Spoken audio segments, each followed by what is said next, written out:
Continuamos nuestro estudio del capítulo 8 de esta primera epístola a los Corintios. Y en nuestro programa anterior vimos cómo Pablo presentó un gran principio. Y decía Pablo que lo que comamos no nos hace más aceptos ante Dios porque ni porque comamos seremos más, ni porque no comamos vamos a ser menos. O sea que la carne no tiene nada que ver con eso. Usted recuerda que Simón Pedro estaba en ese grupo.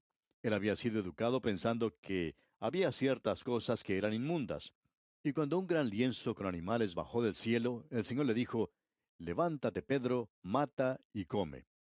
Simón Pedro dijo, Señor, no. Él decía Señor, pero al mismo tiempo no le estaba obedeciendo, ¿ve usted? Él dijo, porque ninguna cosa común o inmunda he comido jamás. Y entonces el Señor le dijo, Lo que Dios limpió, no lo llames tú común. Ahora ya no hace Dios la distinción que había antes entre los animales inmundos y los limpios. Usted puede comer de cualquier animal que quiera. Este es un gran principio, el comer o no comer carne. La carne no nos hace más dignos ante Dios. Usted puede hacer como le plazca en ese asunto. Esa es la libertad que tiene el creyente. Pero vimos que Pablo presenta también una advertencia, y advierte que hay que tener cuidado que esta libertad que tenemos no constituya un tropezadero para los débiles. O sea que ya no es asunto de la comida después de todo, sino que es algo que concierne a los demás. Tenemos sí la libertad de comerlo, pero ¿qué en cuanto a los demás? Tenemos el conocimiento, pero ¿tenemos el amor? ¿Y qué efecto puede tener eso en el hermano débil? Vimos también que Pablo se refería al ejemplo que debemos dar. Y suponemos que una de las razones por las cuales aquellos cristianos que están en una posición de liderazgo no deberían hacer ciertas cosas es precisamente por eso. Por ejemplo, yo estoy seguro que puedo ir a ciertos lugares a los cuales no voy, y en realidad, como dije anteriormente, ni siquiera tengo el deseo de hacerlo. Ahora, ¿será porque es malo? Bueno, no nos vamos a poner a discutir este punto porque no es cuestión de conocimiento. Estoy convencido de que hay muchas cosas que puedo hacer, pero no las hago. ¿Por qué? Porque está relacionado con otras personas. Yo no quiero hacer tropezar al hermano débil. Quizá éste, siguiendo mi ejemplo, pronto estará haciendo algunas de las cosas que yo hago sin que a mí me afecten. Tal vez él va a estar bailando una de esas danzas modernas y yo no quiero ser responsable de eso, porque él es un hermano débil. Usted puede apreciar eso, ¿verdad? Luego el apóstol Pablo recalca diciendo que por el conocimiento nuestro puede perderse el hermano débil por quien Cristo murió. Y entonces nos guiamos ahora por un principio diferente. No es la cuestión de si está bien o está mal. La cuestión es qué efecto puede tener eso en un hermano débil, en un amigo o en el vecino. Así que usted puede ver que el conocimiento, después de todo, es una cosa bastante peligrosa. Está relacionado con la forma o la manera en que uno hace las cosas, y eso es motivación. Continuamos hoy con el versículo 12 de este capítulo 8 de la primera epístola a los Corintios y leemos, De esta manera, pues, pecando contra los hermanos e hiriendo su débil conciencia, contra Cristo pecáis. Así que uno le está afectando. El conocimiento, pues, llega a ser una cosa muy peligrosa, como ya dijimos. Veamos ahora este último versículo del capítulo 8 de la primera epístola a los Corintios. El versículo 13 dice, Por lo cual, si la comida le es a mi hermano ocasión de caer, no comeré carne jamás, para no poner tropiezo a mi hermano. El apóstol Pablo va a volver a tocar este punto más adelante, allá en el capítulo 10 de esta misma epístola, versículo 23, donde dice, Todo me es lícito, pero no todo conviene. Todo me es lícito, pero no todo edifica. No me diga pues, amigo oyente, que hay ciertas cosas que está mal hacer. Usted me puede decir si yo voy o no a perjudicar a mi hermano débil. Esa es la motivación que debe existir en la conducta cristiana. La motivación es el amor cristiano. Uno peca contra Cristo cuando peca contra el hermano débil. Si son las ropas, por ejemplo, las que pueden ofender a mi hermano, entonces debo ser cuidadoso con la clase de ropa que me voy a poner. Y yo voy a hacer eso. ¿Puede un creyente comer donde se está vendiendo licor? ¿Debe ir a un show o a un baile?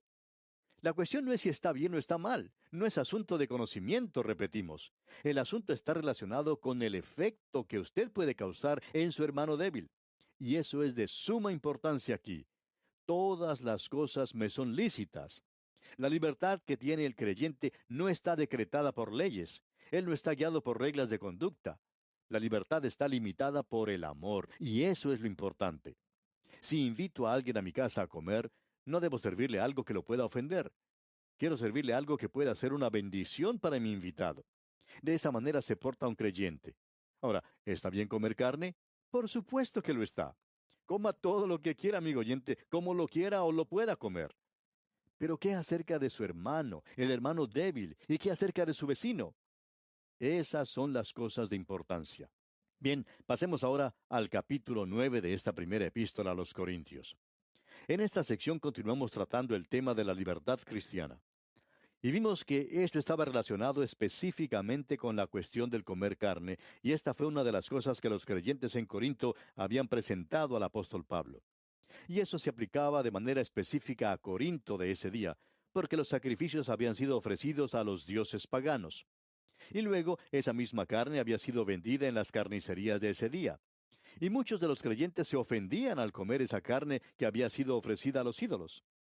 Y Pablo, hablando de la libertad cristiana, dice que el comer o el no comer esa carne no hacía ninguna diferencia, porque después de todo, el ídolo era absolutamente nada. Así es que no había ninguna diferencia si uno comía o dejaba de comer carne, o si la carne había sido ofrecida o no a los ídolos. Aquí había simplemente un problema, y era el de preguntar si al hacer eso ofendería al amigo o al vecino, como acabamos de ver. El hacer eso, ¿causaría que el hermano tropezara? Por tanto, ahora vamos a ver algunas cosas sobre la libertad. Ya habíamos visto antes que la libertad tiene sus límites, que hay una restricción a la libertad que tenemos. Y si lo pudiéramos poner en una manera bastante cruda, por así decirlo, podemos indicar que usted tiene la libertad, tiene el derecho de mover sus manos, sus puños, por donde quiera. Pero su derecho, amigo oyente, termina donde comienza mi nariz. Allí es donde termina su libertad. Usted puede mover sus puños por donde quiera, pero tiene que dejar tranquila mi nariz, por lo menos eso es lo que yo espero. Vemos que en el capítulo 6 de esta primera carta a los Corintios, Pablo ha hecho una declaración que es útil para el creyente. En el capítulo 6, versículo 12 dice, Todas las cosas me son lícitas, mas no todas convienen. Todas las cosas me son lícitas, mas yo no me dejaré dominar de ninguna.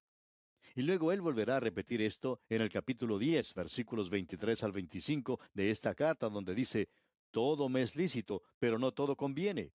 Todo me es lícito, pero no todo edifica. Ninguno busque su propio bien, sino el del otro. De todo lo que se vende en la carnicería, comed sin preguntar nada por motivos de conciencia. De modo que, amigo oyente, si yo invito a mi vecino a comer y él se ofende por lo que le sirvo, entonces no debo hacerlo.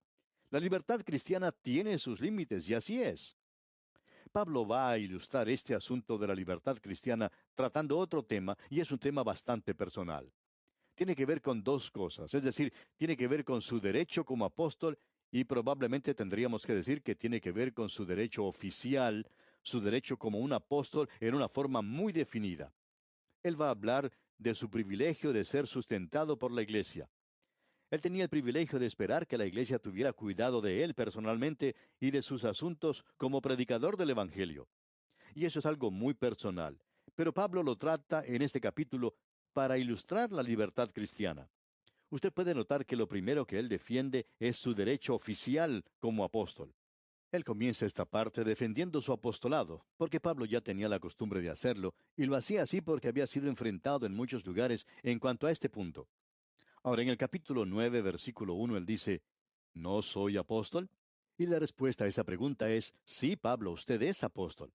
Esa es la forma en que se hizo la pregunta y esa es la respuesta, la única respuesta que puede satisfacer una pregunta como esa. Luego sigue diciendo Pablo, ¿no soy libre? Y la respuesta, claro, es sí. Luego dice, ¿no he visto a Jesús el Señor nuestro? Esa era la prueba de un apóstol. Esa era la prueba que él tenía que pasar. Y Pablo había pasado ese examen. Luego dice, ¿no sois vosotros mi obra en el Señor? Esa era la evidencia de su apostolado y él la defiende. Dice en el versículo 2, si para otros no soy apóstol, pero él lo era. Ese sí allí es condicional. Y continúa diciendo, si para otros no soy apóstol, para vosotros ciertamente lo soy, porque el sello de mi apostolado sois vosotros en el Señor. Por tanto, en lo que a la iglesia de Corinto concernía, él no tenía que defender su apostolado. Era evidente para los cristianos de ese lugar que él era apóstol. Ahora él dice en el versículo 3 de este capítulo 9 de la primera carta a los Corintios, contra los que me acusan, esta es mi defensa. Eso es exactamente lo que se dice en griego, defensa. Esta es pues mi defensa contra aquellos que me están acusando. Como si Pablo estuviera ante un tribunal y fuera acusado. Ahora él hace su defensa y entra en este asunto en el versículo 4 y dice, ¿acaso no tenemos derecho de comer y beber? Pablo dice, como apóstol del Señor Jesucristo, yo tengo el derecho de comer y de beber. Y como apóstol, yo tengo esa libertad. Ahora esta libertad está restringida por las demás personas. Todo este asunto tiene que ver con la declaración que él hizo en el capítulo anterior, cuando dijo, si la comida le es a mi hermano ocasión de caer, no comeré carne jamás para no poner tropiezo a mi hermano. Ahora él lo podía comer, pero no lo hace. Y de paso podemos decir que este es un ejercicio de su libre voluntad, ¿no le parece? El poder hacerlo, pero dejarlo de hacer por causa de los demás. Esto, en un sentido, es una libertad mucho más amplia, mucho más alta que cualquier otra libertad. Porque si usted, amigo oyente, no puede hacer algo y no lo hace, bueno, ahí no hay ningún ejercicio de libre voluntad. Pero si usted tiene la capacidad y puede hacer algo, pero no lo hace, entonces esto es una revelación de su libre voluntad. Luego Pablo continúa diciendo aquí en el versículo 5, ¿no tenemos derecho de traer con nosotros una hermana por mujer, como también los otros apóstoles y los hermanos del Señor y Cefas? Evidentemente los hermanos del Señor aquí eran sus medios hermanos Santiago y Judas. Suponemos que ellos eran casados y que en sus viajes misioneros, pues, ellos iban acompañados de sus respectivas esposas. Y Pablo decía que él también tenía esa libertad, pero pensaba que su ministerio sería limitado, sería restringido si llevaba a su esposa con él. Pablo dice, yo tengo mi libertad. En nuestros días existe un problema con aquellos ministros que tienen que viajar mucho y que si llevan a sus esposas con ellos, la gente dice, bueno, él no puede ir a ningún lugar sin ella. Y si no la lleva con él, la gente entonces se pregunta, ¿qué es lo que pasará entre esos dos que no salen juntos? De modo que el predicador tiene que hacer frente a un problema bastante difícil. Un predicador dijo en una ocasión que cuando su hija era pequeña, su esposa se quedaba en casa para cuidarla porque su primera responsabilidad era la de ver que ella tuviera las ropas que necesitaba, que fuera al colegio y alimentarla y estar con ella. Y por tanto, él tenía que ir solo a las conferencias, y por lo general había algunas personas que le preguntaban, ¿por qué no estaba su esposa con él? Y entonces él tenía que explicar detalladamente por qué ella no viajaba con él. Ahora que la hija ya ha crecido, se ha casado y tiene su propio hogar, entonces la esposa de este predicador viaja a todas partes con él. Y entonces ahora hay personas que le preguntan, ¿siempre viaja su esposa con usted? Como si no pudiera librarse de ella y salir solo. Y él dice, uno nunca puede ganar en esta clase de situación. Y parece que el apóstol Pablo está enfrentando lo mismo. Pablo dice, yo tengo el derecho de traer conmigo a una esposa, pero he hecho mi decisión. Y como hemos visto antes, dijimos que creíamos que él era viudo. Y luego continúa diciendo en el versículo 6, ¿o solo yo y Bernabé no tenemos derecho de no trabajar? Pablo dice, Bernabé y yo podíamos quedarnos en casa. Nosotros no tenemos que salir como misioneros. Nuestra salvación no depende de si somos o no misioneros. Y continúa en los versículos 7 al 9, ¿quién fue jamás soldado a sus propias expensas? ¿Quién planta viña y no come de su fruto? ¿O quién apacienta el rebaño y no toma de la leche del rebaño? ¿Digo esto solo como hombre? ¿No dice esto también la ley? Porque en la ley de Moisés está escrito, no pondrás bozal al buey que trilla. ¿Tiene Dios cuidado de los bueyes?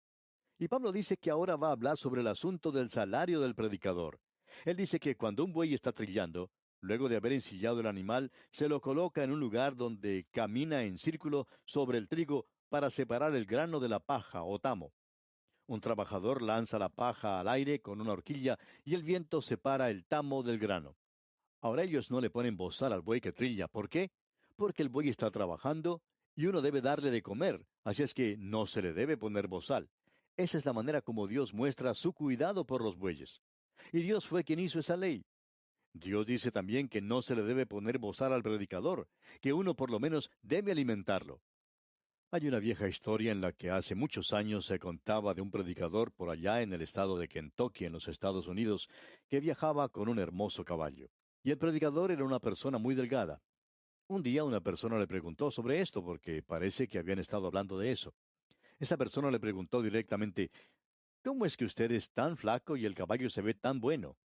Y él le contestó, bueno, es que yo soy el que le da de comer a mi caballo, y ustedes son los que me están alimentando a mí. Podemos decir que él tenía el derecho de decir eso, amigo oyente. Y Pablo está diciendo aquí que él tiene el derecho como apóstol de ser alimentado, ya que en sus funciones él alimentó a otros. Y dice, porque en la ley de Moisés está escrito, no pondrás bozal al buey que trilla. Luego pregunta, ¿tiene Dios cuidado de los bueyes o lo dice enteramente por nosotros? Ahora Dios, claro está, no solamente cuida de los bueyes, Él lo dijo por nosotros también. Y Pablo sigue diciendo en los versículos 10 y 11 de este capítulo 9 de la primera epístola a los Corintios, pues por nosotros se escribió, porque con esperanza debe arar el que ara, y el que trilla con esperanza de recibir del fruto. Si nosotros sembramos entre vosotros lo espiritual, ¿es gran cosa si segaremos de vosotros lo material? Pablo dice eso también a los Gálatas, que el que es enseñado en la palabra haga partícipe de toda cosa buena al que lo instruye. Ya hemos dicho esto antes y no es algo original nuestro, pero alguien dijo en una ocasión que uno debe apoyar el lugar donde recibe su bendición. Uno no lo haría de otra manera. Supongamos que usted va a comer a un restaurante. Cuando usted termina su comida, no sale de ese lugar y va a otro restaurante en la próxima calle para pagar su cuenta, ¿verdad? Ahora hay muchas personas que hacen eso espiritualmente. Y este ha sido un buen lugar para hacer una aplicación personal, especialmente en los meses en que se solicita carta de los oyentes. Hay un gran número de personas que reciben una bendición espiritual por medio de este programa. Y podemos hacer esa aplicación que mencionamos del restaurante, que uno come en un lugar y va a pagar su cuenta en otro lugar. Ahora, una persona que recibe una bendición en este programa, envía una ofrenda a este programa porque aquí es donde recibió la bendición. Pero si usted no recibe ninguna bendición, entonces no tiene por qué apoyarlo. Y Pablo está hablando francamente sobre las cosas que menciona en este capítulo. Y yo no veo ninguna razón por la cual no podamos hacer esa aplicación que mencionamos. Ahora él continúa diciendo en el versículo 12, si otros participan de este derecho sobre vosotros, ¿cuánto más nosotros? Pero no hemos usado de este derecho, sino que lo soportamos todo por no poner ningún obstáculo al Evangelio de Cristo. Pablo no quiere hacer nada que sea un obstáculo al Evangelio de Cristo, por tanto, él no recibe nada. Y permítanos aquí, amigo oyente, una aplicación personal. Yo, por ejemplo, no recibo ningún salario especial por hacer este programa. Y francamente puedo decir que Dios nos ha tratado de una manera maravillosa. Él ha sido sumamente bueno con nosotros. Ahora estamos conscientes que existen hoy personas que están tratando de hacerse ricos por medio de la clase de programas. Eso se puede apreciar en muchas partes, pero nosotros no deseamos estar en esa misma posición. Por eso obramos de la forma en que lo hacemos, y no queremos presentar ningún obstáculo a la enseñanza de la palabra de Dios. El Señor, repetimos, ha sido muy bueno con nosotros, muy bueno verdaderamente. Continuamos ahora porque esta ha sido una aplicación personal. Luego el apóstol Pablo dice en los versículos 13 y 14, ¿no sabéis que los que trabajan en las cosas sagradas comen del templo y que los que sirven al altar del altar participan? Así también ordenó el Señor a los que anuncian el Evangelio que vivan del Evangelio. Ese es el método que Dios utiliza, amigo oyente. Y no hay nada malo en que un ministro que esté siendo una bendición para la gente sea apoyado por ellos. Hemos descubierto que en su mayoría, cuando la gente recibe una bendición, apoya el lugar donde está recibiendo la bendición. Y luego Pablo continúa diciendo en el versículo 15, pero yo de nada de esto me he aprovechado, ni tampoco he escrito esto para que se haga así conmigo, porque prefiero morir antes que nadie desvanezca esta mi gloria. Pablo está diciendo, yo quiero decir que ustedes no me están alimentando, quizás estén apoyando el Evangelio, pero a mí no. Yo no estoy recibiendo nada de ustedes. Pablo tampoco recibía ningún salario. Él estaba dedicado a hacer tiendas, de eso vivía él. Luego él dice en el versículo 16, pues si anuncio el Evangelio, no tengo por qué gloriarme, porque me es impuesta necesidad, y ay de mí si no anunciar el Evangelio. Si cancelamos este ministerio radial, amigo oyente, no vamos a perder nuestra salvación, pero ay de nosotros si lo hiciéramos. Permítanos hablarle con franqueza, amigo oyente. Para nosotros es una necesidad. y no quisiéramos arriesgarnos a no hacerlo. Es como un patrón que nos amenaza con un látigo, por así decirlo, y cada día nos dice que tenemos que estar listos a la misma hora en su radioemisora, porque si no lo hacemos, no vamos a durar mucho después de eso. Tenemos pues que hacerlo. Bien, esa es nuestra libertad. ¿Y sabe una cosa? Lo estamos haciendo porque nos gusta. Continúa pues el apóstol Pablo y dice en el versículo 17 de este capítulo 9 de la primera epístola a los Corintios, por lo cual, si lo hago de buena voluntad, recompensa tendré, pero si de mala voluntad, la comisión me ha sido encomendada. Y eso nos permite decir que no estamos haciendo esto con una intención ulterior, pero sí estamos esperando una recompensa algún día de Él. Y no creemos, amigo oyente, que nos vaya a desilusionar. Ahora el apóstol Pablo dice aquí en los versículos 18 y 19, ¿cuál pues es mi galardón? Que predicando el Evangelio, presente gratuitamente el Evangelio de Cristo, para no abusar de mi derecho en el Evangelio. Por lo cual, siendo libre de todos, me he hecho siervo de todos para ganar a mayor número. Y luego nos dice ese tan conocido pasaje que lo encontramos en los versículos 20 al 24. Me he hecho a los judíos como judío para ganar a los judíos, a los que están sujetos a la ley, aunque yo no esté sujeto a la ley, como sujeto a la ley, para ganar a los que están sujetos a la ley, a los que están sin ley, como si yo estuviera sin ley, no estando yo sin ley de Dios, sino bajo la ley de Cristo, para ganar a los que están sin ley. Me he hecho débil a los débiles, para ganar a los débiles. A todos me he hecho de todo, para que de todos modos salve a alguno. Y esto hago por causa del Evangelio, para hacerme copartícipe de él. ¿No sabéis que los que corren en el estadio, todos a la verdad corren, pero uno solo se lleva el premio? Corred de tal manera que lo obtengáis. Y vamos a detenernos aquí, amigo oyente. Que Dios le bendiga muy ricamente, es nuestra ferviente oración.